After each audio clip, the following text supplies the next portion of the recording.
আসসালামু আলাইকুম। আমি Mohammad Rakibul Hasan Roman. National university ভর্তি পরীক্ষার লাস্ট নাইট রিভিশন পদার্থবিজ্ঞান বা ম্যারাথন ক্লাস নিয়ে তোমাদের মাঝখানে হাজির হয়েছি। তাহলে চলো কথা না বাড়িয়ে শুরু করা যায়, যেহেতু তোমাদের হাতে সময় তেমন একটা নাই। দেখো, সর্বপ্রথম আমি নিউটনীয় বলবিদ্যা দিয়ে শুরু করি। নিউটনীয় বলবিদ্যা থেকে যে এই টপিকগুলো পড়লেই ইনশাআল্লাহ পুরোপুরি কমন পড়ার কথা। আর এই যে থিওরি থিওরি হিসেবে শুধু এই যে মৌলিক বল আর কোনটা বেশি শক্তিশালী, বেশি শক্তিশালী হচ্ছে সবল নিউক্লিয় বল, এই মৌলিক বলগুলো পড়ে যাবা। আর দেখো, বল সর্বপ্রথম হচ্ছে বল, ঘাত বল, এগুলো ধারণা। বল হচ্ছে F ইকুয়ালস টু এম এ। এখন এর জায়গায় এর সূত্রগুলা ইউজ করতে পারবা। যেমন এর কয়েকটা সূত্র আছে, ওগুলা দেখে নিবা। যেমন V minus U by T. আবার জানি যখন টি দেওয়া থাকে তখন V minus U by T, যখন দূরত্ব দেওয়া থাকে V square minus U square by two S. এখানে এর জায়গায় বসে ম্যাথ করবা। এরপর দেখো, কার্যকরী বল। কার্যকরী বল হচ্ছে প্রযুক্ত বল থেকে যতটুকু বল প্রযুক্ত হচ্ছে তার থেকে বাধাটা বিয়োগ করে দিলে তো কোন বলটা কাজ করতেছে ওইটা পাওয়া যায়। যেমন আমরা জানি কি এফ ইকুয়ালস টু এম এ, এটা হচ্ছে কার্যকরী বল। আর এম জি, যখন কোনো বস্তু সোজা নিচের দিকে পড়ছে বা তখন এই এম জি কাজ করে। এই এম জি থেকে যে কোনো একটা বাধা পড়লে যে বাধাটা প্রাপ্ত হয় কোনো কিছু কারণে, ওই বাধাটা বিয়োগ করে দিলে হয়ে যাবে। যেমন 5 কেজি ভরের একটি বল, দেখো 5 কেজি ভরের একটি বল সোজা নিচের দিকে পড়ছে। বাতাসের বাধা 4 নিউটন হলে ওই বলটির ত্বরণ কত? দেখো, ত্বরণ চাইছে, তাহলে তুমি এই পাশে যে এমটা আছে এটা আগেই নিচে বিয়োগ করে দিবা, তাহলে বারবার ঘুরায় ম্যাথ করা লাগবে না। এই ভাগ করে দিবা, ভাগ করে দিবা। দেখো উপরে এমজি, এটার আগে ওজন বের করো। 5 কেজির সাথে 9.8 গুণ করবা, তারপরে যে বাধা আছে 4 নিউটন, এটা বিয়োগ করে দিবা ওইখান থেকে। বিয়োগ করার পরে এটার যে ওজন আছে ওই ওজনটা দিয়ে আবার টোটালটারে ভাগ করে দিবা, তাহলেই অ্যান্সার বের হয় কি 9 মিটার/সেকেন্ড স্কোয়ার। এরপর দেখো লিফটের ম্যাথ। লিফটের ম্যাথের মধ্যে এ ত্বরণে যদি কোনো বস্তু বা কোনো লিফট উপরে ওঠে এ ত্বরণে, তাহলে তার উপর প্রযুক্ত বল F equals to M G. প্রযুক্ত বল হচ্ছে এম জি, আর প্লাস এ ত্বরণে যে উঠতেছে এটা কিন্তু জি এর সাথে যুক্ত হচ্ছে, তাহলে এম জি প্লাস এ। উপর দিকে উঠলে কিন্তু দেখবে ওজন বেশি লাগে লিফট দিয়ে ওঠার সময়, আর নিচে নামার সময় দেখবে হালকা হয়ে যায়। তাহলে কি এই জি থেকে এটা বিয়োগ করে দিবা, তাহলে অ্যান্সার বের হয়ে যাবে। এরপর দেখো, এ আর জি যদি সমান হয়, মানে ত্বরণ আর অভিকর্ষজ ত্বরণ সমান হলে বা জি ত্বরণে যদি নামে, তাহলে কি জি ত্বরণে নিচে নামলে বা এ আর জি যদি সমান হয়, তাহলে এফ মানে প্রযুক্ত বল সমান 0। দেখো, এই জি এর থেকে যদি জি বিয়োগ করো, তাহলে এই জিরো থেকে জিরোর সাথে এম গুণ দিলে তো এফ ইকুয়ালস টু জিরোই হবে, মানে ভার শূন্য হবে, কোনো ভার থাকবে না। আর এ যদি ত্বরণ যদি অভিকর্ষজ ত্বরণ থেকে বড় হয়, তাহলে অতি ভারহীনতা মনে হবে। এই ত্বরণটা এখান থেকে যদি বেশি হয় তাহলে কিন্তু মাইনাসে এসে পড়বে। তার মানে কি, মানে একদম ওজন নাই তো নাই, এর থেকেও নাই, মানে একদম অতি ভারহীনতা মনে হবে। আর উপরে উঠাতে প্রয়োজনীয় সময়, একটা বস্তু উপরে উঠাতে প্রয়োজনীয় সময় টি সমান √2h/g+a। উপরে লাগবে √2h, আর নিচে এই জি এর সাথে এটা যোগ করে দিবা। আর নিচে নামাতে, এটা হচ্ছে লিফটের ক্ষেত্রে বা কোনো বস্তুর ক্ষেত্রে নিচে নামাতে কি উপরে 2h থাকবে আর নিচে ভাগ করে দিবা g-a। এবার দেখো, যেমন 2 কেজি ভরের একটি বস্তু 1 মিটার/সেকেন্ড স্কোয়ার ত্বরণে উপরে উঠছে। ডব্লিউ সমান কত? উপরে ওঠার সময় ধরো এটা লিফটের মাধ্যমে উঠছে, তাহলে কি এম এর সাথে এ গুণ হবে না বা জি গুণ হবে না? এখন এখানে আছে 1 মিটার/সেকেন্ড স্কোয়ার, আর উপরে উঠছে কি অভিকর্ষজ ত্বরণ এক্ষেত্রে কাজ করবে, তাহলে 9.8 এর সাথে 1 যোগ করবা, যোগ করে 2 এর সাথে গুণ দিবা, m এর সাথে গুণ, তাহলে f ইকুয়ালস টু m এ হলে অ্যান্সার হবে এটা। এবার দেখো রকেটের ক্ষেত্রে প্রযুক্ত ধাক্কা, এই একটা সূত্র মনে রাখবা। প্রযুক্ত ধাক্কা মানে কি পরিমাণ ধাক্কা কাজে লাগবে, সেই ধাক্কাটা হচ্ছে জ্বালানি নির্গমনের হার সাথে বেগ যদি গুণ করে দাও তাহলেই এই প্রযুক্ত ধাক্কা বের হয়ে যাবে। এটা অনেকভাবে আসতে পারে, ঘুরায় পেঁচায়, কিন্তু তুমি এই হারটা বের করবা যেভাবে হোক, হারটা বের করবা কেজি পার সেকেন্ড হারের একক, আর এটা হচ্ছে বেগের একক মিটার পার সেকেন্ড। দেখো 1000 কেজি জ্বালানি সহ রকেটের ভর হচ্ছে 15,000 কেজি, 15,000 কেজি। আর জ্বালানি যদি এত হারে পুড়ে, মানে কি হারে জ্বালানি নির্গমনের হার এটা দেওয়া আছে, রকেটের সাপেক্ষে এত বেগে নির্গত হয়, বেগও দেওয়া আছে, তার মানে এই দুটার কিছুই লাগবে না, হার দিয়ে দিছে বেগ দিয়ে দিছে, দুইটা গুণ করে দাও, তাহলে প্রযুক্ত ধাক্কা বের হয়ে গেছে। এবার দেখো ভরবেগের সংরক্ষণ সূত্র, m1 m2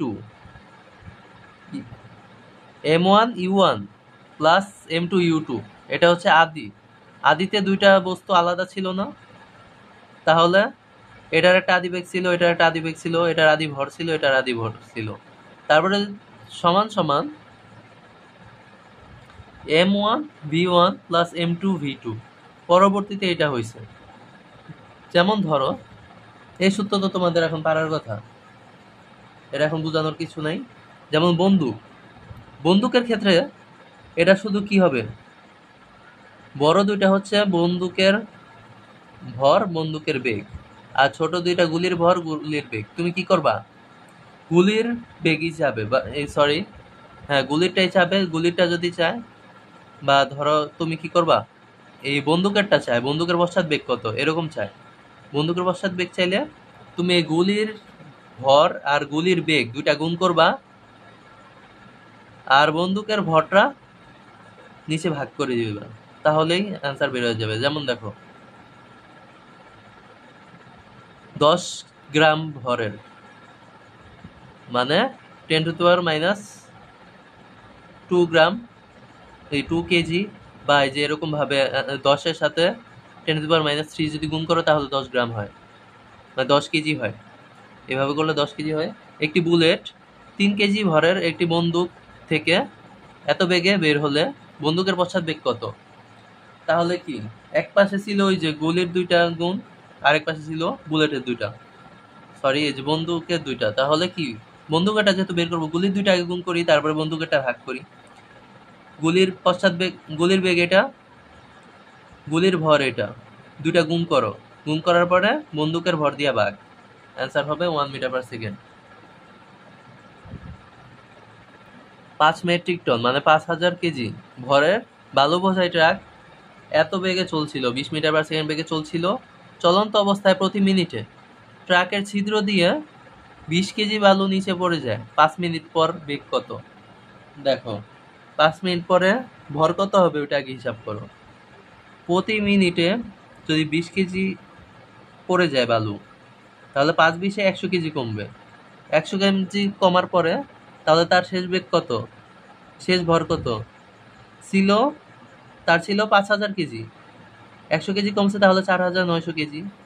এবার কি করবা, 5 মিনিট পর বেগ বের করতে বলছে, 5 মিনিট আগের যে বেগ আর ভর বেগ গুণ করো, তারপরে 5 মিনিট পরের যে ভর ওইটা দ্বারা ভাগ করে দাও, তাহলেই তো বের হয়ে যাবে ওই যে m1 v1 = m2 v2 এই সূত্র অনুযায়ী। দেখো 5 মিনিট আগে ছিল 5,000 কেজি ইন্টু কত, 20 মিটার পার সেকেন্ড বেগে চলতেছিল, আর ভাগ করে দিছি এটা দিয়ে, অ্যান্সার বের হয়ে গেছে। এরপর দেখো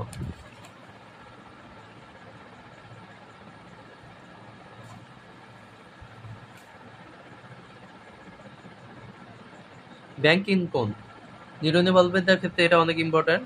ব্যাংকিং কোণ হচ্ছে tan থিটা, tan থিটা সমান v²/rg, বি হচ্ছে বেগ, আর হচ্ছে কি ব্যাসার্ধ,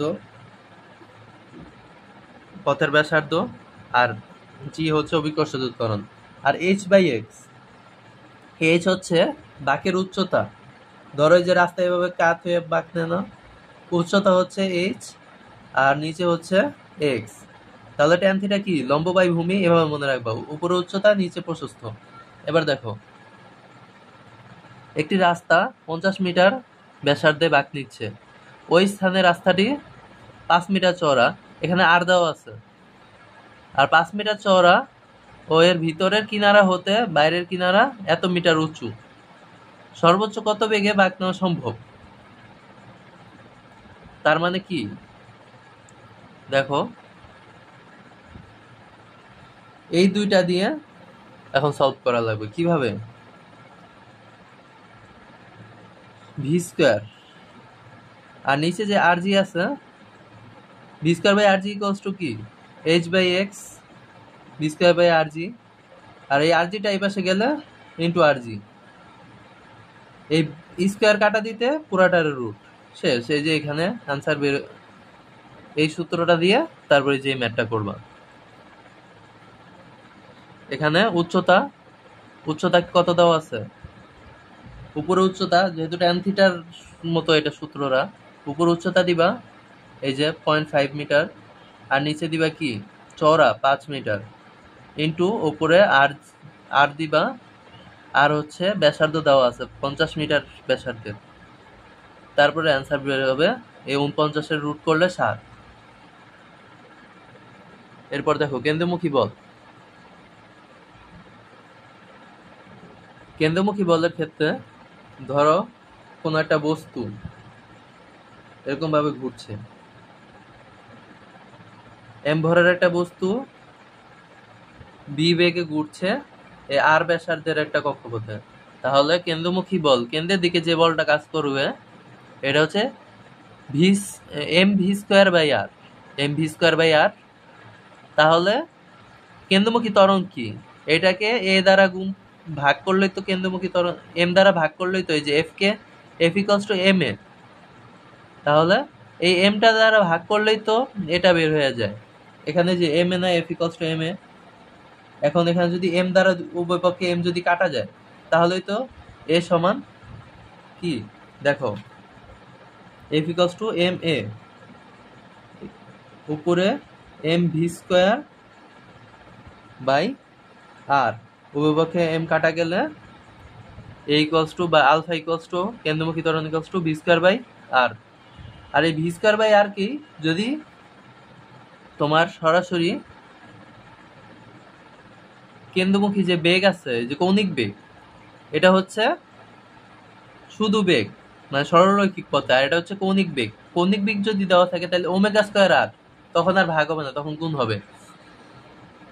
100 গ্রাম ভরের একটি বস্তুকে 40 সেন্টিমিটার দীর্ঘ সুতার এক প্রান্তে বেঁধে ঘুরানো হচ্ছে এত বেগে। কেন্দ্রমুখী বল কত? M V square by R. M এর জায়গায় কত? 0.1 কেজি, 100 গ্রাম হচ্ছে 0.1 কেজি, ভি স্কোয়ার হচ্ছে 20 স্কোয়ার 20 স্কোয়ার, আর আর হচ্ছে কি? সেন্টিমিটারকে অবশ্যই মিটারে নিবা। তাহলে 40 সেন্টিমিটার সমান 100 দ্বারা ভাগ করলে 0.4 মিটার। তারপরে অ্যান্সার যা আসে ওইটাই। জড়তার ভ্রামক, জড়তার ভ্রামকের আরো কিছু সূত্র আছে, লেকচার শিটের মধ্যে অবশ্যই আমি এই সূত্রগুলো আমি ছবি তুলে দিব। দেখো জড়তার ভ্রামকের ক্ষেত্রে মেইন কনসেপ্টটা মনে রাখবা, জড়তার ভ্রামক I equals to M R square, এটা মনে রাখবা। আর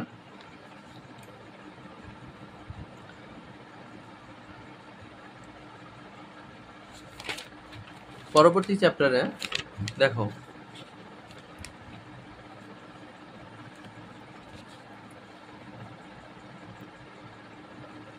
কাজ শক্তি ক্ষমতা। কাজ শক্তি ক্ষমতার ক্ষেত্রে কাজ ডব্লিউ ইকুয়ালস টু কি? F S. এই দুটো যদি ভেক্টর হয় তাহলে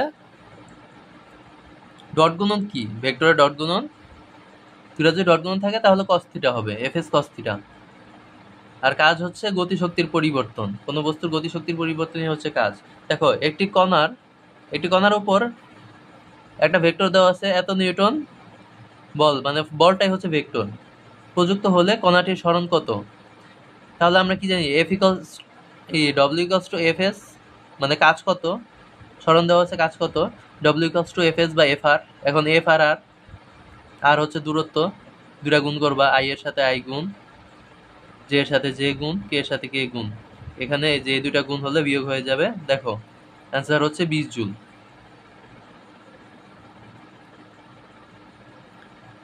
দশ মিটার উঁচু স্থান হতে 100 গ্রাম ভর বিশিষ্ট একটি বলকে ফেলে দিলে যদি বলটির পুনরায় 8 মিটার উচ্চতায় উঠে তবে কি পরিমাণ শক্তি ব্যয় হয়। প্রথমে ফেলে দিলা, ফেলে দেওয়ার পরে পুনরায় 8 মিটার উপরে উঠছে, তার মানে কি এখানে উচ্চতা কতটুকু, উচ্চতা হচ্ছে গিয়ে তোমার প্রথম উচ্চ স্থান থেকে ফেলে দিছ, তারপর আবার 8 মিটার উপরে উঠে গেছে, তার মানে উচ্চতা কতটুকু সরছে। এই 10 থেকে 8 বিয়োগ করো, তারপরে এই যে কি পরিমাণ শক্তি, শক্তি হচ্ছে mgh, উপর থেকে উপরের বিভব শক্তিটাই তো গতি শক্তিতে পরিণত হয়েছে নাকি। তাহলে mg আর h এর জায়গায় এই যে যেটা উচ্চতা, মেন উচ্চতা, ওইটা থেকে যতটুকু আবার পরে উঠছে ওইটা বিয়োগ করে দিবা। অ্যান্সার হচ্ছে 1.96। শক্তি, এই শক্তির ক্ষেত্রে গতি শক্তি ইকুয়ালস টু আমরা জানি হাফ এম বি স্কোয়ার, আর যদি ভরবেগ দেওয়া থাকে তাহলে পি স্কোয়ার বাই 2m, আর বিভব শক্তি হচ্ছে EP equals to mgh। Spring এর শক্তি, স্প্রিং এর বিভব শক্তি হচ্ছে half K X square, half K X square. যদি গতি শক্তি বিভব শক্তির n গুণ হয় তাহলে এক্স ইকুয়ালস টু কি, উপরে এইচ, উপরে উচ্চতা, আর নিচে যত গুণ ওইটার সাথে 1 যোগ করে দিবা। আর যদি স্থিতিশক্তি গতিশক্তির n গুণ হয় তাহলে উপরে উচ্চতার সাথেও n গুণ করবা, উপরে উচ্চতার সাথে n গুণ করবা, আর নিচে ওই আগেরটা যেভাবে করছিলা যে কত গুণ ওইটার সাথে 1 যোগ করছো, সেম কাজটা করবা। দেখো ক্ষমতা, ক্ষমতা ইকুয়ালস টু mgh। আচ্ছা এখানে তো এই যে একটা ম্যাথ আছে, এই ম্যাথটা বুঝাই দিই, এটা উদাহরণস্বরূপ নিতে পারো। এটা কিন্তু পরীক্ষা আসছিল। 30 মিটার উচ্চতা থেকে বিনা বাধায় পড়তে দিলে কোন উচ্চতায় গতিশক্তি বিভব শক্তির দ্বিগুণ হবে। বিভব শক্তির দ্বিগুণ তার মানে কি, এই যে এটার কথা বলছি, বিভব শক্তির গুণ মানে নিচে n+1 আর উপরে h, 30 ভাগ এই যে 2 + 1, তাহলে 3 সমান 10 মিটার। ক্ষমতা, ক্ষমতা হচ্ছে গিয়া যে পরিমাণ কাজ হয় সেই কাজটাকে সময় দ্বারা ভাগ করলেই ক্ষমতা পাওয়া যায়, মানে প্রতি একক সময়ে কাজ করার হারকে ক্ষমতা বলে। তাহলে mgh, কাজ হচ্ছে mgh, ওই যে বিভব শক্তি তো কাজে পরিণত হয়, mgh বাই নিচে টি। কর্মদক্ষতা হচ্ছে প্রাপ্ত ক্ষমতা, যেই ক্ষমতা দিয়ে দিছে, আর হচ্ছে মোট ক্ষমতা, এটা ভাগ করলেই পাওয়া যাবে। বা উপরে হচ্ছে লব্য কার্যকর শক্তি, কার্যকর শক্তি বা ক্ষমতা, আর নিচে মোট প্রদত্ত শক্তি। 9-10 পড়ছিলে এই সূত্রটা। অ্যাডমিশন অত কঠিন জিনিস না, যদি তুমি, এটা হচ্ছে নিজের প্র্যাকটিসের উপর ডিপেন্ড করে আর ভাগ্যের উপর ডিপেন্ড করে। দেখো কুয়া সংক্রান্ত, কুয়া সংক্রান্ত হচ্ছে পানিপূর্ণ কুয়া খালি করতে, একদম পুরাপুরি যদি পানিপূর্ণ হয়, এটা শর্টকাট হিসাবে এই সূত্রটা মনে রাখবো, পুরোপুরি পানিপূর্ণ কুয়া খালি করতে mgh বাই h কে 2 দ্বারা ভাগ করে দিবা। আর অর্ধপূর্ণকে যদি খালি করতে হয় তাহলে mg 3h বাই 4, এখানে h এর জায়গায় 3h বাই 4 দিবা। কোন কুয়ার গভীরতা 20 মিটার হলে অর্ধপূর্ণ অবস্থায় যদি খালি করতে হয়, দেখো অর্ধপূর্ণর কথা বলছে, তাহলে mg, তাহলে কি কৃত কাজ কত, প্রথমে mg গুণ অবস্থা থাকবে, তারপরে 3h বাই 4, 3 হচ্ছে 20, ও সরি, এইচ হচ্ছে 20 আর নিচে 4। এতটুকু করার পরে তোমার এম দেওয়া আছে 600 কেজি, ভর দেওয়া আছে 600 কেজি পানির ভর, আর জি তো পারোই 9.8। এটাকে 10 ধরে, যেহেতু হ্যান্ড ক্যালকুলেশন করবে, এটাকে 10 ধরে করবা। 10 ধরে করলে ইজি হবে।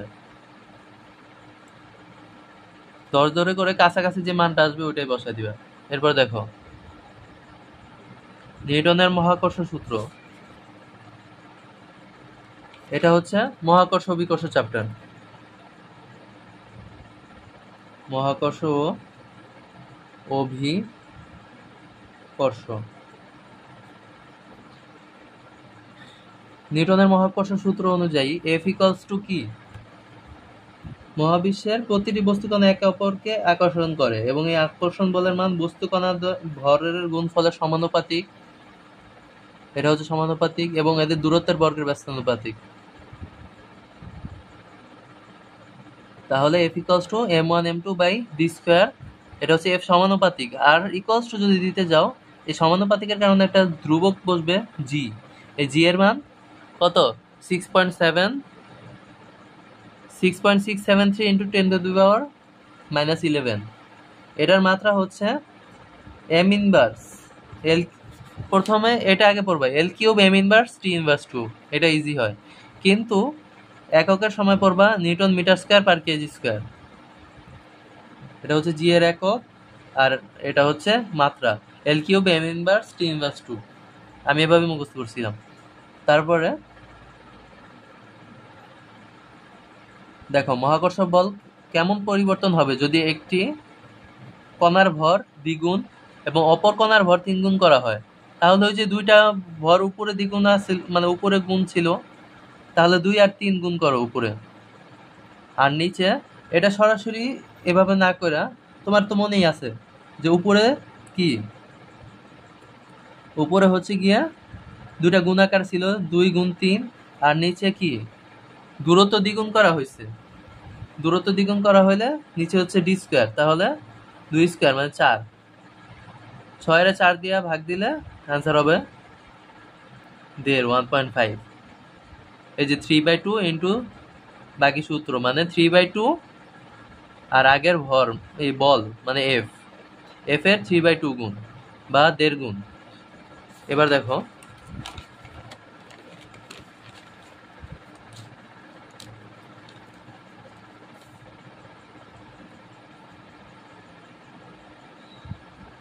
জি এর ক্ষেত্রে ওইখানে পড়ছিলাম না যে বল সমান G m1 m2 divide by R square, আর এখানে পড়বা কি জি এর ক্ষেত্রে GM by R square. M হচ্ছে বস্তুর বা এই যে পৃথিবীর ভর, এম হচ্ছে পৃথিবীর ভর, জি হচ্ছে, এটা কিন্তু বস্তুর ক্ষেত্রে না, এটা পৃথিবীর ক্ষেত্রে।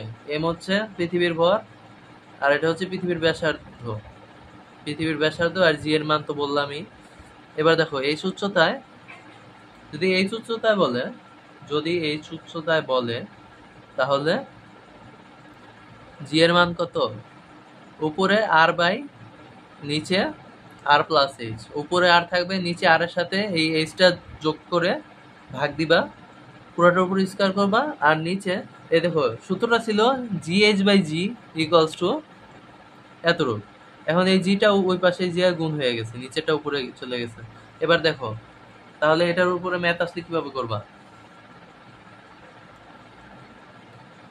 যেমন অন্য কোনো স্থানে, যেমন এই যে এই ম্যাথটা দিয়ে বুঝাই, দুইটা গ্রহের এ আর বি গ্রহের ব্যাসার্ধ দেওয়া আছে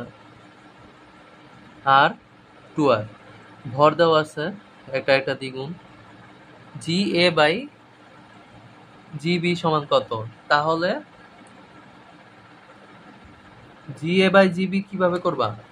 দেখো এত কিছু লাগবে না, সরাসরি তোমরা সূত্র মনে রাখবা।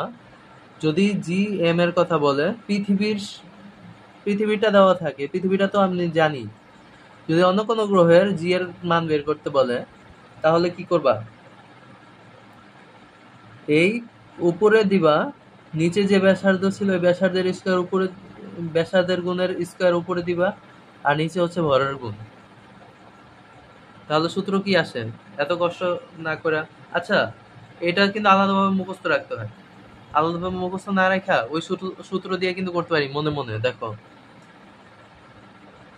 প্রথম আর আগে এম, উপরে এম না, তাহলে m1 বাই, উপরে কিন্তু দুটা গুণাকারে ছিল, তাহলে কি দেখো এমটা যেহেতু উপরে, এম এর কত গুণ?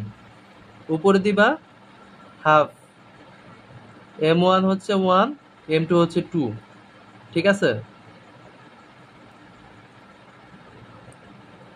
আরেকটা শর্টকাট, m1 হচ্ছে 1, m2 হচ্ছে 2, এটা হচ্ছে উপরে 1/2, আর নিচে কি আর স্কয়ার। আর 1 এর মান কত?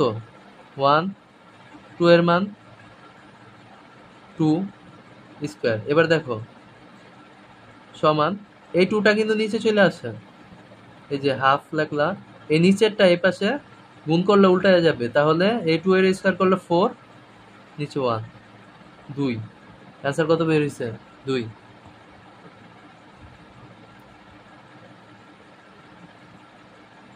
এবার চন্দ্রের ভর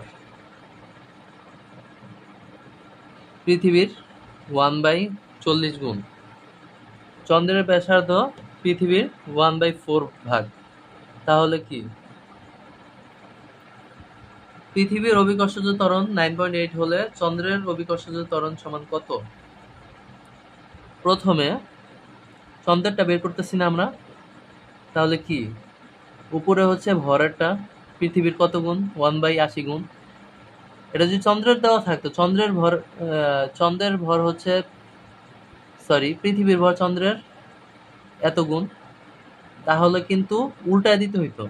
এখানে কিন্তু সরাসরি বলে দিছে যে চন্দ্রের ভর 1/80, তাহলে উপরে 1/80 লিখবা। আর চন্দ্রপৃষ্ঠের ব্যাসার্ধ পৃথিবীর 1/4 ভাগ, নিচে 1/4 স্কয়ার করবা, এটা হচ্ছে জি এর এত গুণ। অ্যান্সার করে নিচে 80, আর এই যে 4 এর স্কয়ার করলে উপরে 16 ইন্টু 9.8, এই 16 এর 80 দ্বারা যদি করো, কাটাকাটি করো, 5 16 80, এবার 5 কে 9.8 দ্বারা করলে 1.96। এটাই হচ্ছে চাঁদের অভিকর্ষজ ত্বরণ। এই চাঁদের পাশাপাশি তোমরা অভিকর্ষজ ত্বরণ মনে রাখবা। অভিকর্ষজ ত্বরণের আমি চার্ট দিয়ে দিব ইসের সাথে, নোটের সাথে। দেখো, এটা হচ্ছে আবার মুক্তিবেগেরটা। মুক্তিবেগ মানে যে বেগে নিক্ষেপ করলে আর ফিরে আসবে না পৃথিবীতে, ওটাই হচ্ছে মুক্তিবেগ, মানে মুক্তি দিয়ে দিছো তুমি, আর আসার চান্স নাই। V equals to root over, এখানে রুট ওভার হবে 2gm/r, root over 2gm/r equals to root over 2gr। এই জি হচ্ছে কি 2gm/r, যখন তখন এই জিটা হচ্ছে ওই যে জি এর মান পড়ছিলা, যে যে মহাকর্ষীয় ধ্রুবক ওইটা, আর এখানে হবে অভিকর্ষজ ত্বরণ। এটা তেমন একটা কাজে লাগে না, কারণ যে কোনো একটা পরিচিত গ্রহের এই চায় মুক্তিবেগ। তো পৃথিবীর মুক্তিবেগ 11.2 কিলোমিটার পার সেকেন্ড, চাঁদের মুক্তিবেগ 2.4, মঙ্গলেরটা হচ্ছে 5, আর না হলে 4.77, বুধেরটা হচ্ছে 4.3, শুক্রেরটা হচ্ছে কত? 10.3। এগুলা পড়লেই হবে ইনশাল্লাহ। আর দেখো ব্যাসার্ধ, ব্যাসার্ধ পৃথিবীর 2 গুণ দেওয়া আছে। ওই গ্রহে অভিকর্ষজ ত্বরণ পৃথিবীর 4 গুণ, মুক্তিবেগ পৃথিবীর কত গুণ? ব্যাসার্ধ দেওয়া, অভিকর্ষজ ত্বরণ দেওয়া, তাহলে কিন্তু অভিকর্ষজ ত্বরণ যেহেতু আছে রুট ওভার 2gr এর সূত্র। আর যদি উপরে নিচে 2 দাও, এ দেখো এখানে তোমার কিন্তু ভাগ করতেছো, প্রত্যেকটা ক্ষেত্রে কিন্তু আমরা ভাগ করে আসছি এই টাইপের ম্যাথগুলোতে। তাহলে উপরে একটা নিচে আরেকটা, এভাবে যদি ভাগ আকারে দাও, দেখো পৃথিবীর মুক্তিবেগের কত গুণ, তাহলে মুক্তিবেগ একটা আরেকটা ভাগ করবা। এই যে উপরে হচ্ছে ওই গ্রহেরটা, আর নিচে হচ্ছে কি পৃথিবীরটা। ভাগাকারে থাকলে এই দুয়ে দুয়ে কাটা, রুট ওভার তো রুট ওভার থাকবেই। তাহলে আমরা কি জানি, 2GR সূত্র এটা না? তাহলে জি আর আর দুইটা কিন্তু ভাগ আকারে নেই, গুণ আকারে আছে।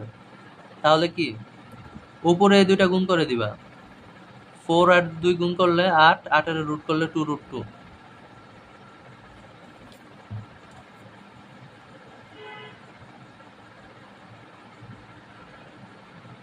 এই দেখো, এটা থিওরি। কৃত্রিম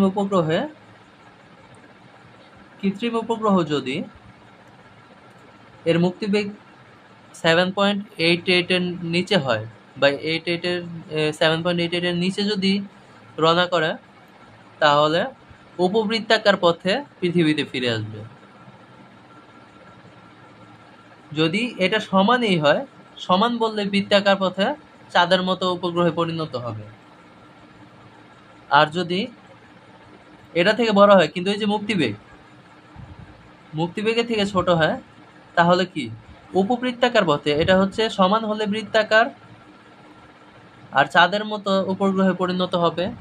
আর যদি 11.2 এর থেকে ছোট হয় আর এটা থেকে বড় হয়, তাহলে উপবৃত্তাকারে প্রদক্ষিণ করবে। আর যদি এটা সমান হলে অধিবৃত্তাকার পথে ছেড়ে যাবে, আর বেশি হলে পরাবৃত্তাকার পথে ছেড়ে যাবে। ভূমির আবর্তনকাল, এটা বুস্তির উপগ্রহের আবর্তনকাল, এটা হচ্ছে বুস্তির উপগ্রহ আবর্তনকাল হচ্ছে 24 ঘন্টা। পৃথিবীর আবর্তনের সমান সময়ে আবর্তিত হয়, বৃত্তাকার পথে ঘুরে, পশ্চিম থেকে পূর্ব দিকে ঘুরে আসতে পারে, যে কোন দিকে ঘুরে। আর পোলার উপগ্রহের কথা বললে পর্যায়কাল হচ্ছে 110 মিনিট, উচ্চতা হচ্ছে 700 থেকে 800 কিলোমিটার। আর মহাকর্ষীয় প্রাবল্য সমান মহাকর্ষীয় প্রাবল্য ই, এটা হচ্ছে জি এর সমান। তাহলে জি ইকুয়ালস টু ই সমান gm/r²। আর মহাকর্ষীয় বিভব ভি সমান -gm/r। এটা হচ্ছে ঋণাত্মক। আর যদি অসীমে হয়, দেখো এখানে যদি নিচে ইনফিনিটি হয়, তাহলে কি শূন্য হবে না? শূন্য হবে তো, মাইনাস কিন্তু শূন্য থেকে ছোট। তাহলে সর্বোচ্চ মান কত? সর্বোচ্চ মান শূন্য। সর্বোচ্চ মান কোথায় হয়? এটাকে শূন্য বানাতে গেলে নিচে আর দিতে হবে ইনফিনিটি, মানে অসীম। অসীমের সর্বোচ্চ মান শূন্য। কেপলারের সূত্র, এটা হচ্ছে কেপলারের তৃতীয় সূত্র, মনে রাখবা। দেখো কেপলারের সূত্র কিভাবে মনে রাখবা, ইট, ইতে এলিপস, উপবৃত্তাকারের সূত্র, উপবৃত্তাকার পথে। এতে হচ্ছে কি ক্ষেত্রফলের সূত্র। আর টি হচ্ছে এই যে পর্যায়কালের সূত্র। পর্যায়কালের সূত্র আমরা জানি কি, t² = r³ না, এটা হচ্ছে সমানুপাতিক r³, t² সমানুপাতিক r³, এটা মনে রাখবা। এই হিসেবে ম্যাথ আসবে। T2 দেওয়া থাকতে পারে, T1 বের করতে বলতে পারে, T1 থাকতে পারে, T2, এরকম চারটা একটা বের করতে বলতে পারে।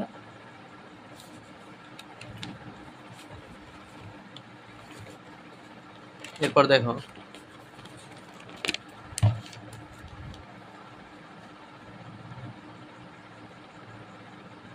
চ্যাপ্টার পর্যাবৃত্ত গতি, এক্ষেত্রে সূত্র এগুলা মনে রাখবা। সরল ছন্দিত স্পন্দন এর সমীকরণ d², মানে এই ddt² উপরে x, ddt² এর সাপেক্ষে x কে অন্তরীকরণ করবা। আর কি ω²x = 0। দেখো কোশ্চেন আসছে কৌণিক কম্পাঙ্ক কত, মানে কৌণিক কম্পাঙ্ক কি, ওমেগা চাইছে। আর যদি কম্পাঙ্ক চাইতো তাহলে চাইতো f। দেখো কৌণিক কম্পাঙ্ক চাইছে মানে 5 এইটাকে, এটা হচ্ছে ω², আমরা জানি ω²। তাহলে কৌণিক কম্পাঙ্ক কত, রুট করে দাও, আনসার হচ্ছে 5। আর কৌণিক বেগ যদি চাইতো কৌণিক বেগ চাইলে দেখো এখান থেকে আইসা পড়ে এই যে ওমেগা মানে কি, ওমেগা হচ্ছে 2π/t, omega equals to 2π/t। কৌণিক কম্পাঙ্ক আবার এই সূত্রটাই হচ্ছে 2π, 1/t হচ্ছে গিয়ে 1/t সমান এই যে 1/t সমান f, তাহলে 2π আর এই যে 1/t হচ্ছে নিচে t আছে তারপরে 2πf, এই সূত্রটা। এবার দেখো সর্বোচ্চ বেগের কথা বললে vmax সমান ওমেগা a। সর্বোচ্চ বেগ কোথায় হয়? সাম্য স্থানে, মানে একদম এই যে এখানে হচ্ছে সর্বোচ্চ বেগ। দেখবা একটা জিনিস এরকম করতে থাকলে এই জায়গায় কিন্তু বেগ কমে যায়, এখানে থাকে সর্বোচ্চ বেগ, যে দুলতে থাকে একটা সুতার মাধ্যমে দুলাতে থাকো, তাহলে সাম্য বেগ বা সাম্য বলতে এই স্থানটাকে বোঝায়। এখানে দূরত্ব হচ্ছে 0, এক্স মিনিমাম, আর বিস্তার হচ্ছে এক্স ম্যাক্সিমাম বা এ হচ্ছে বিস্তার, এ হচ্ছে বিস্তার, তাহলে এক্স হচ্ছে ম্যাক্সিমাম। আর ভি ম্যাক্স কি? সর্বোচ্চ বেগ হচ্ছে এখানে ওমেগা এ, আর ভি মিনিমাম হচ্ছে 0। আর এখানে যেহেতু দেখো এখানে কিন্তু এখানে যে একদম বেগ থাইমা যায় তারপর আবার আসে, তার মানে কি অভিকর্ষজ সরি এখানে হচ্ছে ত্বরণ, ত্বরণ এখানে সর্বোচ্চ হবে, মানে বিস্তারের সর্বোচ্চ মাইনাস ওমেগা স্কয়ারে, ত্বরণ হচ্ছে মাইনাস ওমেগা স্কয়ারে, আর সাম্যতে ত্বরণ হচ্ছে 0। এ অনুযায়ী ভি ম্যাক্স সমান ওমেগা এ, ওমেগার জায়গায় 2π/t বা 2πf, আর এর জায়গায় এ থাকবে বিস্তার। যেমন সর্বোচ্চ বিস্তার দেওয়া আছে 5 মিটার, 8 সেকেন্ড হচ্ছে দোলনকাল। সর্বোচ্চ বেগ কত? সর্বোচ্চ বেগ হচ্ছে ভি ম্যাক্স বা ওমেগা এ, ওমেগার জায়গায় 2π উপরে আছে আর নিচে হচ্ছে টি, টি হচ্ছে 8 ইন্টু বিস্তার কি এ, তারপরে গুণ করে কাটাকাটি করে 1.25 পাই। এটা মনে রাখবা সূত্র, দপা ইকুয়ালস টু 2π/λ ইন্টু পপা। এটা আমি শর্টকাট হিসাবে মনে রাখছিলাম। দশা পার্থক্য আর পথ পার্থক্য, দশা পার্থক্য দেওয়া থাকলে পথ পার্থক্য কিভাবে বের করবা? দপা যদি থাকে দশা পার্থক্য পথ পার্থক্যের সাথে, পথ পার্থক্য বের করতে গেলে এই 2π/λ এটা কিন্তু এটার সাথে গুণাকার আছে, এখানে ভাগ হয়ে যাবে। আর যদি দশা পার্থক্য বের করতে যাও পথ পার্থক্য দেওয়া থাকে তাহলে কি, ওই যে দপা ইকুয়ালস টু 2π/λ ইন্টু পপা, ওই সূত্র বসায় দিবা, শেষ।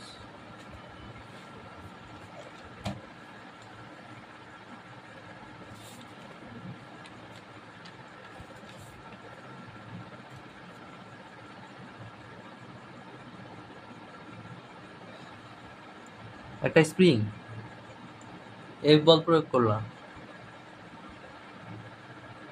এটা হচ্ছে স্প্রিং এর বল ধ্রুবক কে, কে এর একক কি? স্প্রিং এর বল ধ্রুবকের একক নিউটন পার মিটার। এফ বলটা বের করবা কিভাবে? এফ বল বের করতে হলে মাইনাস কে x, F equals two minus কে এক্স, এই সূত্র মনে রাখবা। এরপর টি ইকুয়ালস টু 2π√e/g, ই হচ্ছে দৈর্ঘ্য বা এল/জি মনে রাখবা। এই যে দৈর্ঘ্য প্রসারণ কতটুকু প্রসারিত হয়েছে, এল/জি মনে রাখবা। আর কৃত কাজ, স্প্রিং এর ক্ষেত্রে কৃত কাজ W equals to half K X square, বা হাফ কে এর জায়গায় কি দিবা? এম ওমেগা স্কোয়ার, আর এক্স এর জায়গায় এই যে কে সমান এম ওমেগা স্কোয়ার, এই সূত্রটা মনে রাখবা। আবার এখান থেকেই আরেকটা দেখো, এটা পরে আসবো। এই দেখো M omega square into X square. আর গতিশক্তি যদি স্থিতিশক্তি বা কৃত কাজ বলে তাহলে এটা। আর গতিশক্তির ক্ষেত্রে কি, E K equals to half K X স্কোয়ারের জায়গায় স্থিতিশক্তির ক্ষেত্রে এক্স স্কোয়ার ছিল, আর গতিশক্তির ক্ষেত্রে এই বিস্তারের স্কোয়ারের থেকে এক্স স্কোয়ার বাদ দিবা। প্রত্যেকটা ক্ষেত্রেই এই যে এখানে গতিশক্তির ক্ষেত্রে বিস্তারের স্কোয়ার থেকে এক্স স্কোয়ার বাদ দিবা। তারপরে মোট শক্তি হচ্ছে, মোট শক্তি যদি বলে এই কাটাকাটি কইরা আসে হাফ কে এ স্কোয়ার, এখানে আর এক্স স্কোয়ার না, মোট শক্তি হচ্ছে এ স্কোয়ার। দেখো বল ধ্রুব কে দেওয়া আছে, কতটুকু প্রসারণ করছো, 300 সেন্টিমিটার বা 3 মিটার। লম্বা করা হলে স্প্রিং বলের বিপরীতে কাজ কত, তাহলে হাফ কে এক্স স্কোয়ার, কে এর জায়গায় 80, এক্স এর জায়গায় 3 মিটার স্কোয়ারকে দিলে অ্যান্সার আসে 360।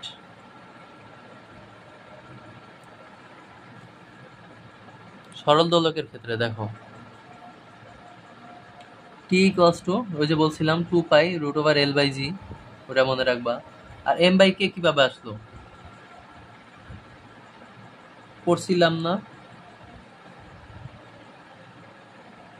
Omega equals to 2π/t। এই টি কিভাবে, টি এর পাশে আনলে টি ইকুয়ালস টু 2π/ω, 2π/ω না। এবার আরেকটা সূত্র পড়ছিলাম, ওমেগা কে ইকুয়ালস টু m⍵²। এই m⍵² কি করবা, এখানে লাগবে কাকে, আমার লাগতেছে টি বের করতেছি, 2π আছে নিচে ওমেগা, ওমেগাকে লাগতেছে, তাহলে ওমেগাকে রাখো, রাখার পরে কে নিচে হয়েছে ভাগ এম, k/m, আর স্কোয়ারকে তুলে দিতে রুট দিবা, √k/m। এখানে ওমেগা নিচে না, উল্টায় দাও, তাহলে উল্টায় দিলে এখানে গুণাকারে দিবা, গুণাকারে দিলে আসে কি, এই যে 1/ω ইকুয়ালস টু গুণাকারে √m/k। দেখো 2π যখন ওমেগার কথা বলবে তখন √k/m, কে উপরে, আর যদি টি এর কথা বলে তাহলে √m/k, কারণ একটা আরেকটার ব্যস্তানুপাতিক। এবার দেখো পর্যায়কাল, ধরো মোট এত সময় দুলতাছে, কয়টা দোলন দিছে, এ দ্বারা ভাগ করলে তো পর্যায়কাল বের হয়ে যায়। এবার কি, এই পর্যায়কাল হচ্ছে প্রসারণ বা এল এর সমানুপাতিক, √L এর সমানুপাতিক, এল এর সমানুপাতিক না, √L এর সমানুপাতিক, যেহেতু রুট আছে। আর অভিকর্ষজ ত্বরণের রুটের ব্যস্তানুপাতিক। অভিকর্ষজ ত্বরণ যদি দেখো পর্যায়কাল দ্বিগুণ করতে হলে, কোশ্চেন আসতে পারে, পর্যায়কাল দ্বিগুণ করতে হলে অভিকর্ষজ ত্বরণ কত গুণ করতে হবে, কত করতে হবে, অভিকর্ষজ ত্বরণ যদি 2 গুণ করো তাহলে কিন্তু 1/4, মানে 1/4 গুণ হয়ে যায় এটা। আর এটা 2 গুণ করতে বলছে, সরি এটা যদি 4 গুণ করো তাহলে কি 1/2 গুণ, হাফ গুণ হয়ে যায়। আর 2 গুণ করতে বলছে, তার মানে কি 1/4 গুণ হবে। 1/4 করলে তাহলে রুট করলে 4টা উপরে চলে যায়। 1 মিটার, 1 মিনিট দোলনকাল, 1 মিনিটে 30টি দোলন দেয়, দোলনকাল কত, প্রথমে সময়, সময় হচ্ছে 60 সেকেন্ড, দোলন দিছে 30টা, তাহলে 2 সেকেন্ড। পর্যায়কাল 2 গুণ করতে হলে দৈর্ঘ্য কত গুণ করতে হবে, তাহলে কি টি পড়ছিলাম না, টি ইকুয়ালস টু, দেখো সমানুপাতিক ব্যস্তানুপাতিক মনে রাখবা না, মনে রাখবা ডাইরেক্ট সূত্রটা, এই সূত্রও লাগবে না, এই সূত্র এমনি, এটাও লাগবে না, সরাসরি এই সূত্র দিয়ে কাজ করবা। একদম পরীক্ষার হলে মনে রাখবা যে √L ছিল না, হ্যাঁ ছিল, তাহলে √L এটাকে যদি 2 গুণ করতে যাই তাহলে কি, এই জায়গায় আমার রুটের ভিতরে 4 বসাতে হবে, 4 বসাতে হবে, তাহলে কি 4 গুণ, শেষ অ্যান্সার।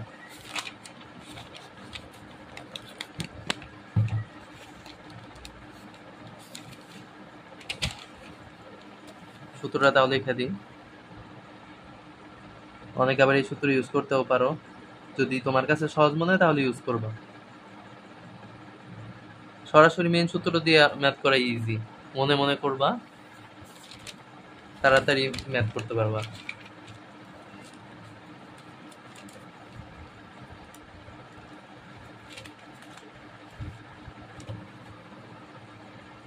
দেখো সেকেন্ড দোলকের ক্ষেত্রে একটা সেকেন্ড দোলক দেওয়া আছে, চাঁদে দোলনকাল কত, এটার অ্যান্সার মনে করো তোমার, আমি রুলসটা শিখিয়ে দিই, তারপর এটার অ্যান্সার হবে 4.5 চাঁদে নিয়ে গেলে। কিভাবে? অন্য কোনো গ্রহে দোলনকাল ইকুয়ালস টু অন্য কোনো গ্রহে দোলনকাল হচ্ছে উপরে ব্যাসার্ধ নিচে ভরকে রুট করবা ইন্টু টিই। সরি, এখানে যদি ভাগ বলতো, এখানে কিন্তু গুণ বলছে, আমি তো কাটলাম ভুলে।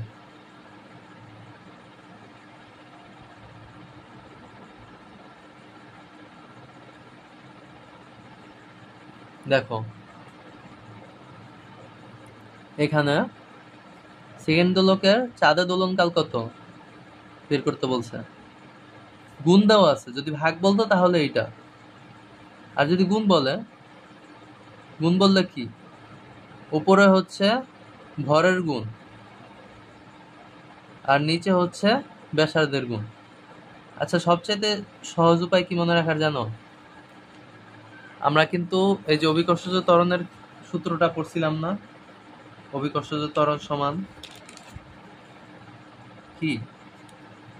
অভিকর্ষজ ত্বরণের ক্ষেত্রে কি পড়ছিলাম? উপরে দেখো, অভিকর্ষজ ত্বরণের যখন ছিল ম্যাথ, তখন আমরা উপরে কিন্তু ভরেরটা করছি আর নিচে কি, উপরে ভরেরটা করছি আর নিচে ব্যাসার্ধটা। এখন আরেকটা জানি, আরেকটা সূত্র জানি। দেখো টি এর ক্ষেত্রে কিন্তু এই যে অভিকর্ষজ ত্বরণকে রুট করা হয়েছে, সরাসরি রুট করা হয়েছে না? আর একটা উল্টা। তাহলে আমরা কি করব? যেহেতু রুট করা হয়েছে আর একটা উল্টা, তাহলে ভরের গুণ, ভরের যে গুণটা ছিল উপরে ভরের গুণই থাকবে, ভরের গুণকে জাস্ট রুট করে দিবা। আর উল্টা হওয়ার কারণে, এটা শর্টকাট হিসাবে মনে রাখো, উল্টা হওয়ার কারণে কি, এই ব্যাসার্ধের গুণকে যে স্কোয়ার করছিলাম ওইটা আর স্কোয়ার করবো না, ওই স্কোয়ারের পরিবর্তে এই ভরের গুণকে রুট করছি। বুঝছো? মানে ওই যে ওইখানে যে আবার রুট করছে আবার উল্টায় দিছে, ওই কারণেই আমি এত বড় মানে ক্যালকুলেশন বুঝাইলাম না এখন। এভাবে মনে রাখবা, মানে শর্টকাট মনে রাখার টেকনিক হিসাবে, কারণ ওইভাবেই আসছে সূত্রটা। এবার দেখো প্রথম পত্রের এটাই লাস্ট চ্যাপ্টার, আদর্শ গ্যাস ও গ্যাসের গতিতত্ত্ব। এই আদর্শ গ্যাস ও গ্যাসের গতিতত্ত্বের ক্ষেত্রে প্রথমে আমরা বয়লের সূত্র, বয়লের সূত্রের ক্ষেত্রে কি জানি? চাপ আয়তনের ব্যস্তানুপাতিক। চার্লসের সূত্র ভি সমানুপাতিক টি বা V one by T one, এটা নিচে আসলে V one by T one equals to V two by T two, আর এটা হচ্ছে P one V one equals to P two V two. আর চাপের সূত্র, চার্লসের সূত্রের ক্ষেত্রে ভি সমানুপাতিক টি, আর চার্লসের সূত্রের ক্ষেত্রে চাপ, এই চাপের সূত্রের ক্ষেত্রে চাপ যেহেতু বলছে তার মানে চাপ জিনিসটা থাকবে, চাপ সমানুপাতিক টি, তাহলে P one by T one P two by T two. হ্রদের গভীরতার কথা বললে আয়তন এন গুণ করলে, যদি কোনো একটা পানির ফোঁটার আয়তন এন গুণ করো, আয়তনের কথা বললে দেখো ক্ষেত্রফলের ক্ষেত্রে স্কোয়ারই রাখবা। আয়তন আমরা কিভাবে পাই? 3টা গুণ করে না? এটা কিন্তু একদম উল্টা ভাবে মনে রাখবা, যেখানে 3টা সেখানে হচ্ছে একটা, যেখানে একটা সেখানে 3টা।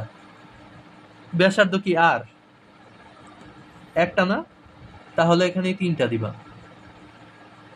উপরে এন কিউব, মানে N cube minus one, N cube থেকে 1 বিয়োগ করবা, 10.2 দ্বারা গুণ করবা ব্যাসার্ধের এন গুণ হলে। ক্ষেত্রফলের এন গুণ হলে যা আছে তাই, স্কোয়ার ক্ষেত্রফল 2টা গুণ করলে। আর যেখানে 3টা আয়তন, দৈর্ঘ্য গুণন প্রস্থ গুণন উচ্চতা, যেখানে 3টা সেখানে দিবা একটা। দেখো হ্রদের তলদেশ থেকে উপরে আসলে আয়তন, একটা পানির ফোঁটার আয়তন 5 গুণ হয়, যেখানে 3টা সেখানে একটা, 5 গুণ হলে আয়তন বলছে তার মানে একটা হবে 5 মাইনাস 1 মানে 4, 4কে কি 10.2 দ্বারা গুণ করবা, অ্যান্সার হবে 40.8।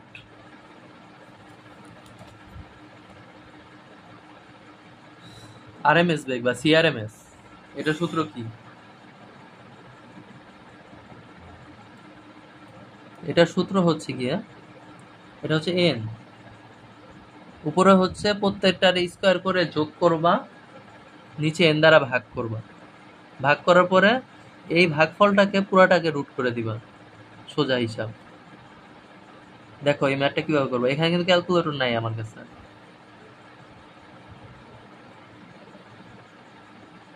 দেখো 2 আছে, 3 আছে, 4 আছে, এই তিনটাকে স্কোয়ার করো, তিনটাকে স্কোয়ার করলে তারপরে 3 দ্বারা ভাগ করো, এখানে 3টা আছে না, 3 দ্বারা ভাগ করো, রুট করে দাও, রুট করে দিলে যেটা আসবে ক্যালকুলেশন করলে ওইটাই অ্যান্সার।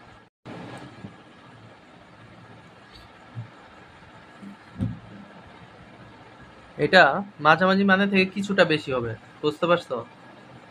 এই ম্যাথের যে অ্যান্সারটা আসবে এটাই যে 2 এর থেকে হালকা বেশি। আরেকটা ম্যাথ আসছিল, ওটা হচ্ছে মাঝখানেটা ছিল 30, 30-এর থেকে ওটা আসছে 30.5 অ্যান্সার। এরকম ভাবেই মানে টেকনিক্যালি অ্যান্সার করবা।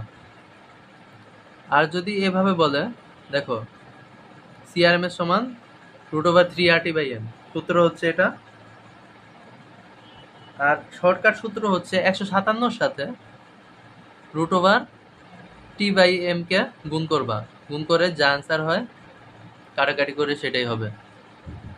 আর সি হচ্ছে এই টি এর বর্গের সমানুপাতিক CRMS, আবার এম এর বর্গের টি এর রুটের সমানুপাতিক, আবার এম এর রুটের ব্যস্তানুপাতিক। দেখো এর পরবর্তী ম্যাথ, তাপমাত্রা 100 থেকে 200 ডিগ্রি সেলসিয়াসে নিয়ে গেলে CRMS কত গুণ হয়? 100 থেকে 200-তে নেওয়া হয়েছে, CRMS কত গুণ? আচ্ছা এটা নিজে নিজে করবা, বুঝতে পারছো?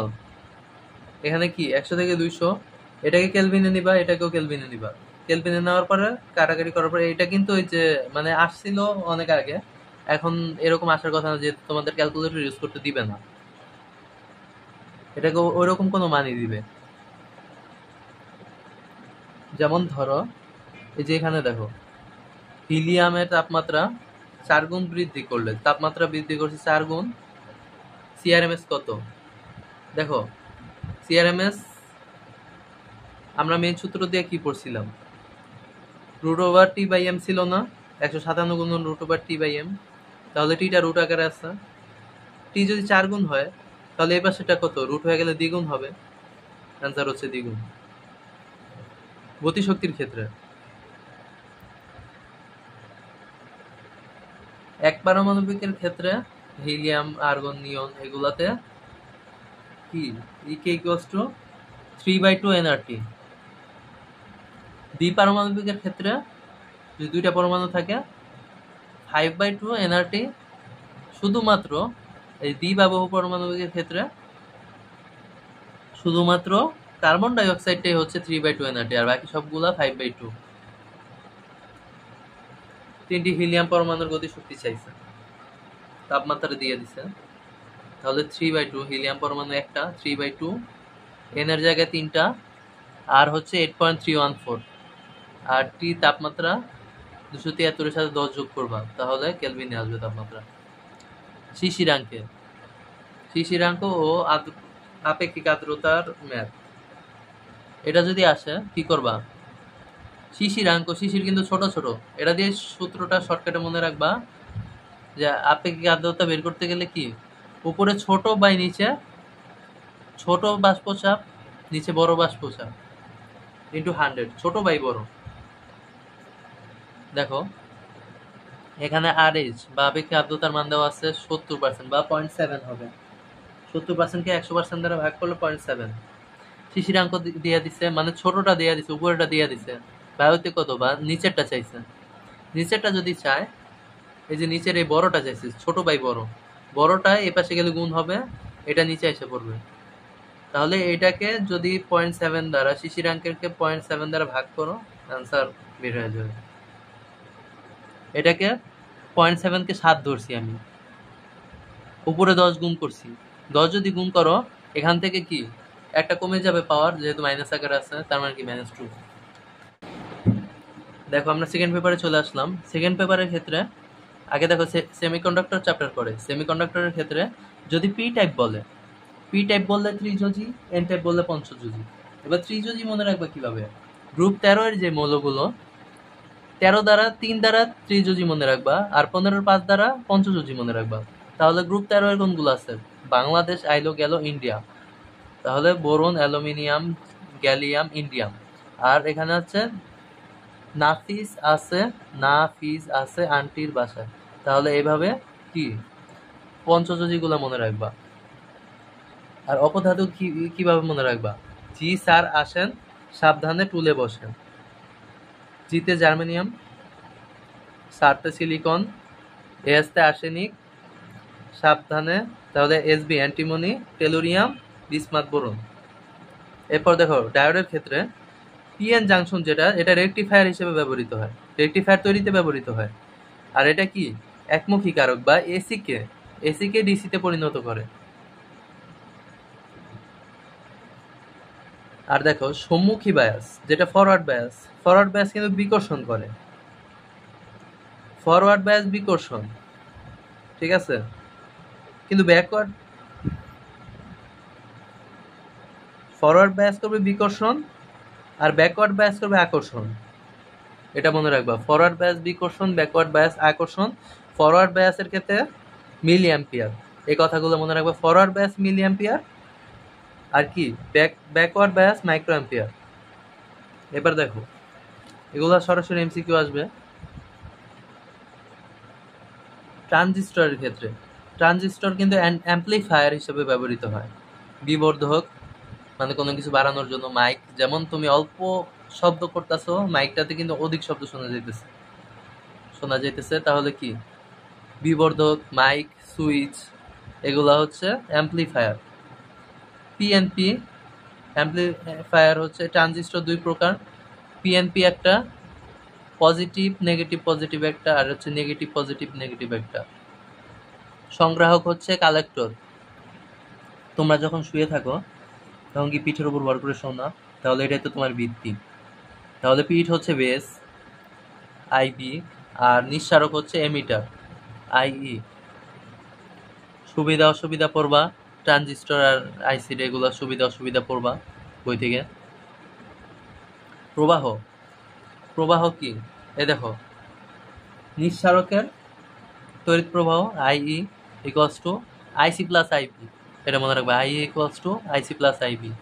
আর প্রবাহ গুণাঙ্ক যেটা, সেটার ক্ষেত্রে প্রবাহ গুণাঙ্ক হচ্ছে আলফা দ্বারা প্রকাশ করা হয়। আইসি বাই আইই, উপরে আইসি থাকবে, নিচে এমিটারেরটা হবে। আর প্রবাহ লাভ, লাভ মানে কি? বি দ্বারা মনে রাখবা, বিটা দ্বারা।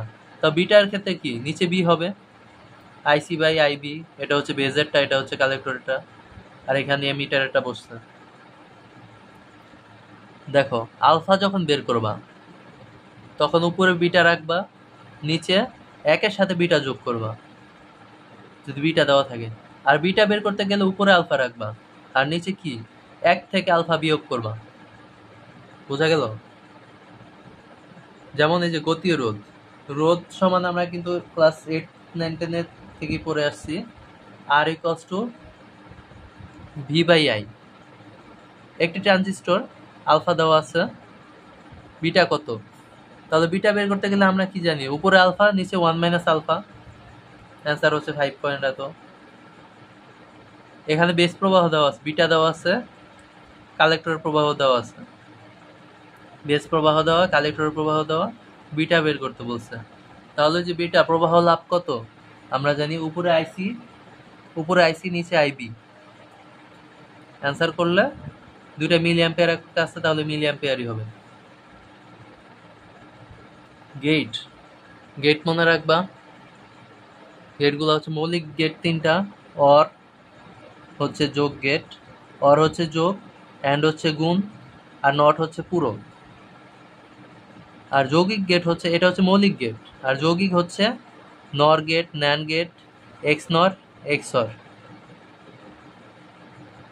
এগুলো হচ্ছে যৌগিক গেট। আর নর গেট আর ন্যান গেট নর আর ন্যান্ড মানে অর আর অ্যান্ড কে যদি পূরক করো তাহলে নর আর ন্যান্ড পাওয়া যায়। তাহলে এই নর আর ন্যান্ডকেই সার্বজনীন গেট বলা হয়।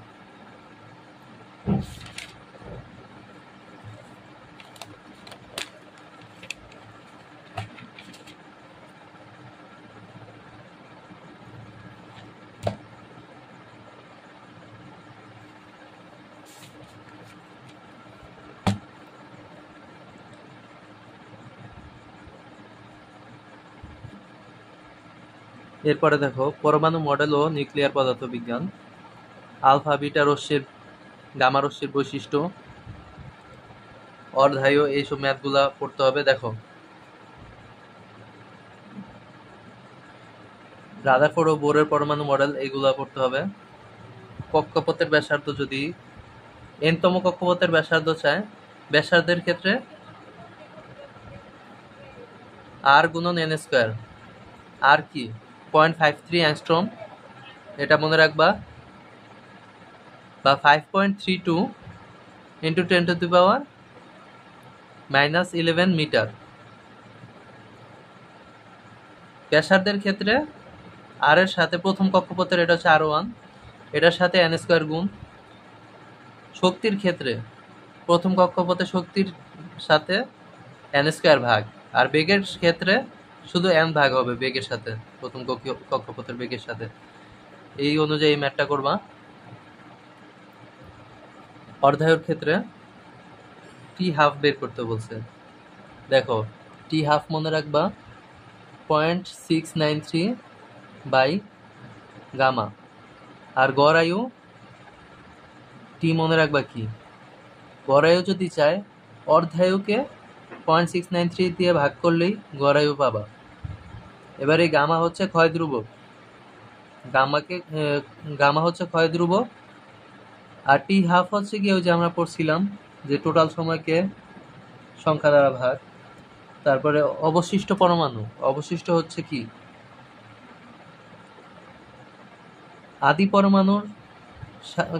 আদি পরমাণুকে 2⁻n দ্বারা ভাগ করলে অবশিষ্ট পাওয়া যায়। দেখো 14 মিনিট শেষে ম্যাথ আসছে, 14 মিনিট শেষে তেজস্ক্রিয় পলিবডেনামে এই যে 1/, এত অংশ অবশিষ্ট থাকে। অর্ধায়ু কত? 1/, এতকে কিভাবেই করবা, 2⁻n না, 2⁻n করো। n করতে গেলে 2 এর উপরে 4 দিলেই কিন্তু এই যে 2⁴ সমান 16, তাহলে n হচ্ছে 4। এবার কি এই সময়কে, টোটাল সময়কে 14 মিনিটকে এই n দ্বারা ভাগ করলে তো n হচ্ছে কি এর সংখ্যা, যে পর্যায়কাল, এটা হচ্ছে সংখ্যা। এই সংখ্যা দ্বারা ভাগ করলে কিন্তু 3.5 অ্যান্সার পাওয়া যায়, বা অর্ধায়ু পাওয়া যায়। এরপর দেখো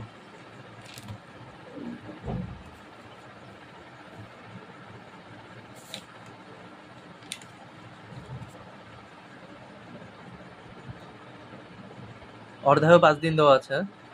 15 দিন পর কত অংশ অবশিষ্ট থাকে? 15 দিন, তার মানে কি উপরে হচ্ছে 15, অর্ধায়ু দিয়ে দিছে 5 দিন, টি হাফ হচ্ছে 5, কত অংশ অবশিষ্ট থাকে? t/n না, এনটাকে এ পাশে নিলে টি হাফটা নিচে, তার মানে কি এন এর সংখ্যা বা সংখ্যা হচ্ছে গিয়ে কি কয়টা বিক্রিয়া হয়েছে এর মধ্যে, মানে কয়টা অর্ধায়ু পূরণ হয়েছে? 3টা অর্ধায়ু পূরণ হয়েছে। এই 3 হচ্ছে গিয়ে এই উপরে হচ্ছে এই যে n ভাগ n কে কত দ্বারা ভাগ করবা? 2⁻³ দ্বারা ভাগ করলে n/8, তার মানে কি n/8 অংশ অবশিষ্ট থাকে, বা 1/8 অংশ অবশিষ্ট থাকে। এই যে আলফা বিটা গামা পরমাণুর বৈশিষ্ট্য, মানে রশ্মির বৈশিষ্ট্য, আলফা বিটা গামা রশ্মির বৈশিষ্ট্য। দেখো আলফা হচ্ছে কি একটা কণা, দ্বিধনাত্মক হিলিয়াম নিউক্লিয়াস, হিলিয়ামের 2টা ধনাত্মক চার্জ, 4টা ভর সংখ্যা, 2টা পারমাণবিক সংখ্যা। আর বিটা চার্জ কি? বিটা মনে রাখবা ইলেকট্রন, ইলেকট্রন ইলেকট্রনের উপরে যদি মাইনাস চার্জ থাকে তাহলে এটা হচ্ছে বিটা। বা কি বিটার এখানে কি, বিটার ভর সংখ্যা নাই, ভর নাই, ইলেকট্রনের কোনো ভর নাই, খুবই নগণ্য। ভরের জায়গায় 0 0 দিবা, আর নিচে কি -1। গামা হচ্ছে তড়িৎ চুম্বক, এখানে ভরের জায়গাও 0, নিচেও 0। আর এক্স রে হচ্ছে গামা রে এর মতোই। আর এক্স রে গামা রে এদের বেগ হচ্ছে গিয়ে আলোর বেগের সমান, এটা মনে রাখবা, এটা আসছে, বেগ হচ্ছে আলোর বেগের সমান।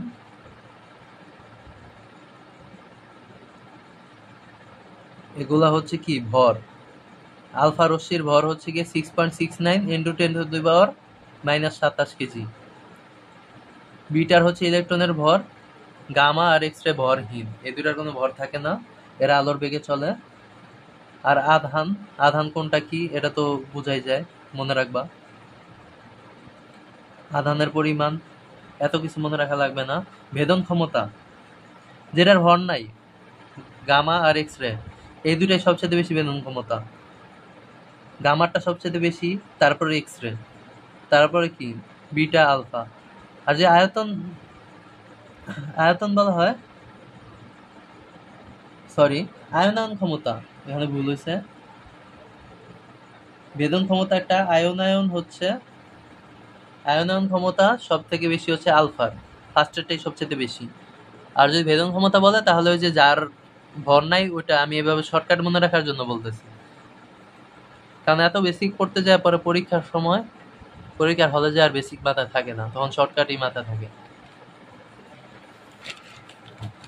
এরপর দেখো পরবর্তী চ্যাপ্টারে যে আধুনিক পদার্থবিজ্ঞানের সূচনা, এই চ্যাপ্টার পড়তে গিয়া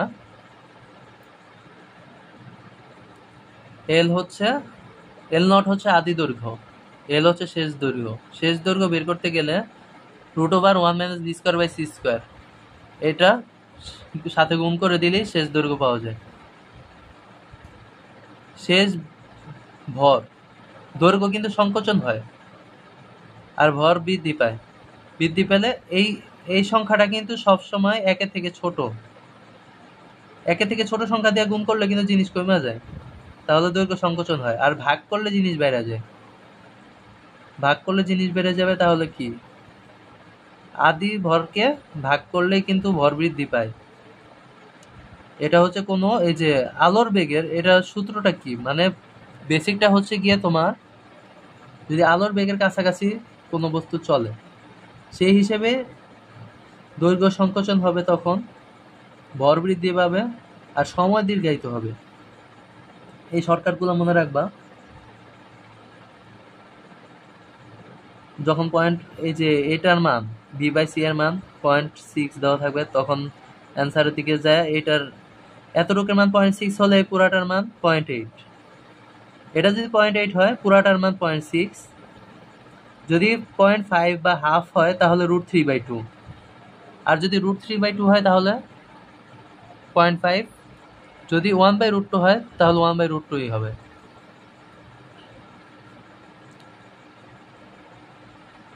দেখো, আর এখানে যে 0.98, b/c যদি 0.98 হয় তাহলে হবে 0.2।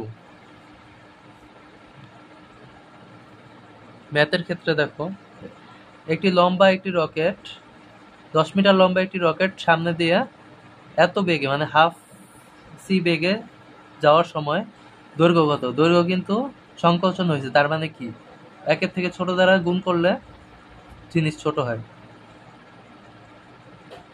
দৈর্ঘ্য কমে যায়। দৈর্ঘ্য কমে গেলে এখানে 0.5 মানে হাফের জন্য কি √3/2 ইন্টু গুণ 10 মিটার, অ্যান্সার আসছে, যা আসছে তাই হবে। মহাশূন্যচারী 30 বছর বয়সে এত বেগে গতিশীল একটা মহাশূন্য যানে চড়ে গেছে অন্য গ্রহে। পৃথিবীর বয়সে 50 বছর পর ফিরে এলে তার বয়স কত? দেখো, সময়ের কথা বলছে, সময় কিন্তু দীর্ঘায়িত হয়, মানে বড় হয়। একের থেকে ছোট জিনিস দিয়ে তাহলে ভাগ করতে হবে। 0.24, এই 0.24 কে কি, দেখো উপরে হবে 30 বছর, আর নিচে কি 1 মাইনাস এই 0.24 কে যদি 3 দ্বারা ভাগ করো তাহলে হয় 0.8 হয়। এই সি দ্বারা যদি ভাগ করো তাহলে হয় 0.8। তাহলে সি যখন 0.8 হয়েছে এই পুরাটা 0.6 হবে। 24কে 3 দ্বারা ভাগ করলে তো হয় 8, তাহলে এটা কিন্তু 0.8 হবে। তাহলে এটা যদি 0.8 হয় পুরাটা হবে 0.6। তাহলে 0.6 দ্বারা পুরাটা ভাগ করলে অ্যান্সার আসবে, যা আসবে সেটাই অ্যান্সার। সেটা কি করবা, সেটা পরবর্তীতে এটা কি বের করতেছি আমরা, তার ওই গ্রহের বয়স বের করতেছি, ওই গ্রহে কতটুকু বয়স পার করে আছে পৃথিবীর পঞ্চবয়সী হিসাবে। এবার সে যেই বয়সে গেছিল 30, ওইটার সাথে ওই গ্রহের পার করা বয়সটা যোগ করে দিব, তাহলে হয়ে যাবে। আর আইনস্টাইনের সূত্রের ক্ষেত্রে মনে রাখবা E=mc²। আর প্লাঙ্কের সূত্র মনে রাখবা E=hc/λ বা hf, c/λ, f=c/λ, E=mc²।